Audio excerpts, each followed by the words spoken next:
Hi, so there's a lot of questions about, how to edit and when do you know what to edit.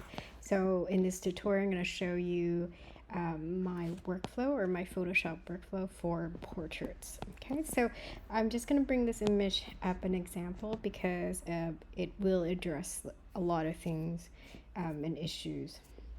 Okay, so first, when I look at an image, I would look at what needs to be done. So obviously in this image, there's a color balance issue along with some flyaways on her hair. Our skin looks beautiful. Nothing to fix there, but just more the color balance and the flyaways. So when you open an image and when you're retouching an image, you first need to analyze what needs to be done, and that will and then you would go from there and what to fix. As I mentioned in the other videos, you always remove things first. So first I'm going to set the two folders, the local folders and the global folders. So this is just a best practices and good workflow. So anything that's local goes here, anything that global goes there, and then you address global issues later, like the color balance you see right now. So first I'm going to address the hair flyaway. So I'm going to click on this, unlock that. I'm going to duplicate the layer just in case. Then I'm going to hide that and come here and rename that layer as base image. Okay, and then now that I've done that, first thing, I'm going to select the image. So go up to select, subject, or you can go to the toolbar here and do object selection. So it's really up to you how you want to proceed. I'm going to proceed like such. Once you've done that, come up here, select a mask, or go to select and select a mask. So either way. Now I'm going to do that.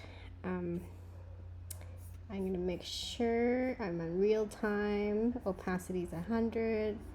I'm in overlaid. Color, I want something very extreme like red so I can see what I'm doing.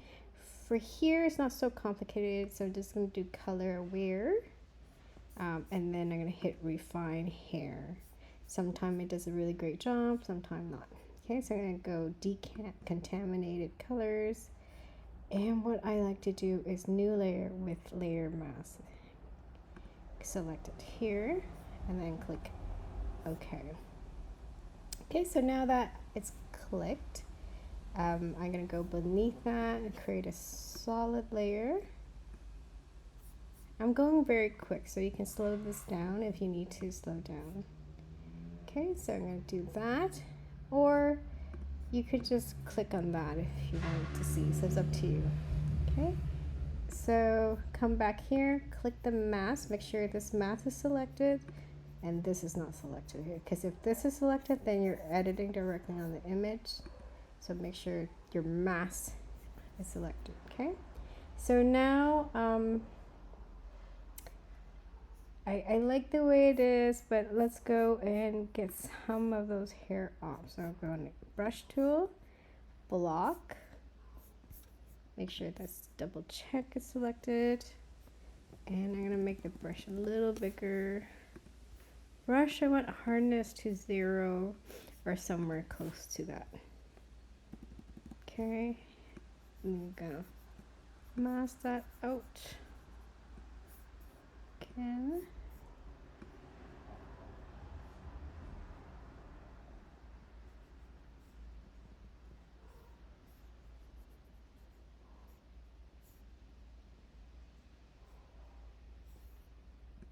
Okay.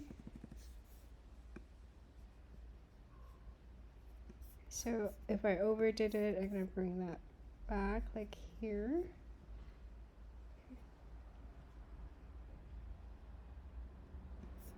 And then do it again.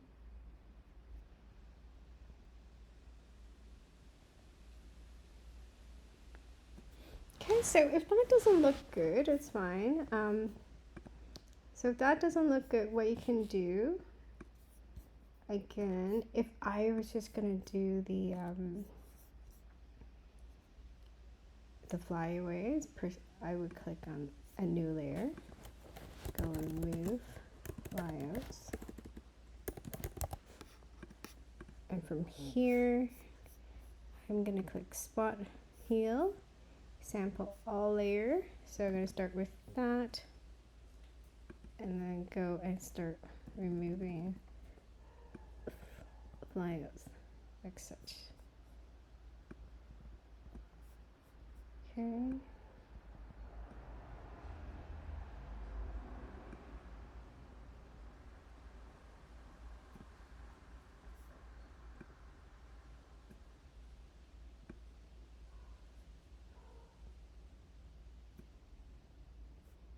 Okay, so slowly removing that.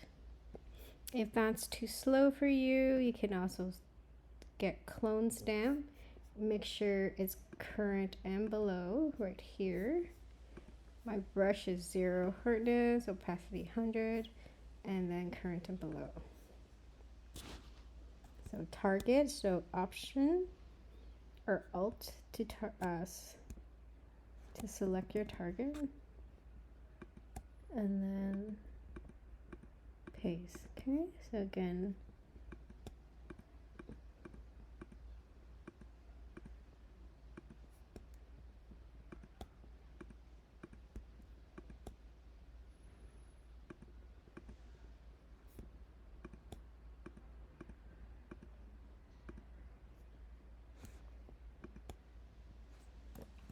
smaller brush as you get closer.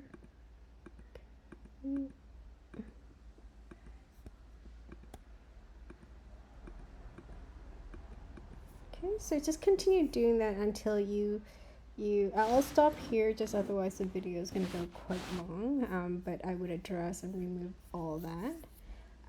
So once that's done, then the next thing, and if there's any blemishes you want to remove, this is when you'll do either high frequency, or if there's just one minor thing that you want to address, then you can do the clone swap here as well. Like how I'm removing flyouts, same idea, that's how you remove blemish. Or you can click on the video and do high frequency. Okay, so now that we addressed that, so we know there's two issues, color balance. How I would do it is, first I would do photo filter, because I know overall, looking at the highlights here, it's a bit too orange. So I'm going to bring the blue. See, immediately, that is nice. Okay, so that is photo filter blue to remove the orange, orangey red overall. Okay, so then I'm going to address the skin tone. So if you look at the skin tone, it's very blown out. So for this particular image, I'm going to do gradient map.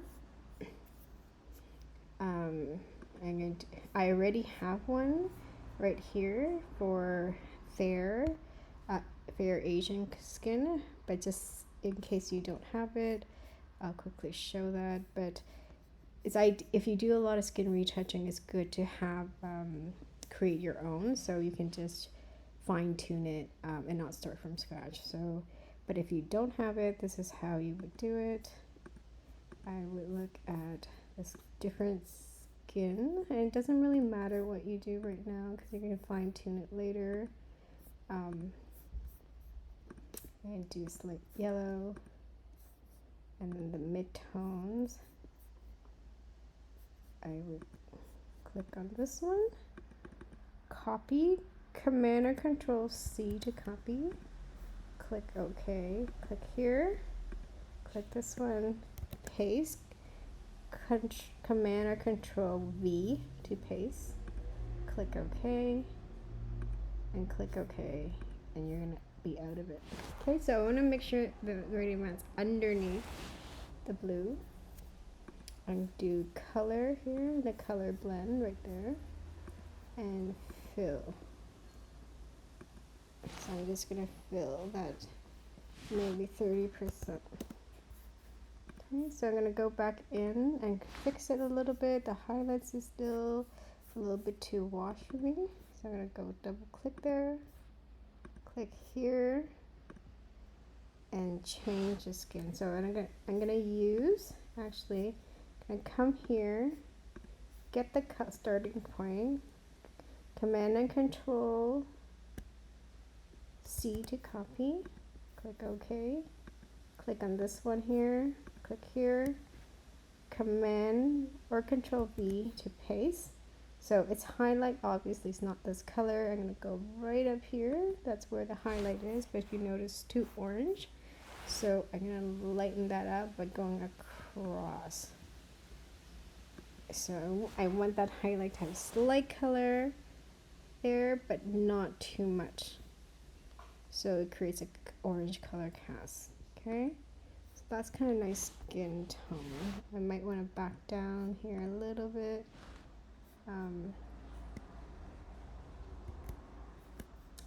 So I might want to go there, so she's not too orange. Okay. And maybe I'm gonna likewise, I'm gonna do that. I'm gonna go across just slightly so it's not too orange. Okay, so that's okay. So if you want to create that, you can say Asian skin. She's pretty fair, and then go new. So you create one by doing that already. Okay. Close that. Close that. See? And that. So all this goes into your global folder. So if you look at this, that's the before and that's the after. Okay, so I would also, if you have a lot in global, I would also group that under global, called an overall color balance. Okay. So put that in local. And then, so this is the before editing. This is after editing. Okay, so this is just a quick workflow for an image like this or a portrait like this where I need to fix, or if I open up, I analyze, I fix the issue, and then again, I would save as, so I would save as a layer TIFF. So whatever it is that you want to save this to, and so let's do it together. I won't actually save it though, but none, interweave, Macintosh, and then OK if you're in a Mac. Okay, so, and then once you click OK, then it's saved as a layer TIFF. So a layer TIFF is similar to PSD, so with just a little bit, saves a little more space. Okay, so you can do that. Go ahead and do that. Okay, so I won't do that, but again, just summarizing a workflow would first you open the image, analyze what needs to be done, address anything you need to remove, like hair flyouts, removing pimples and all that first, and then you do global editing last. And global editing is always the top one over here, okay? Because global editing applies in the entire image, okay? It's not applying to isolation. Okay, so this is it for a simple workflow for portrait editing.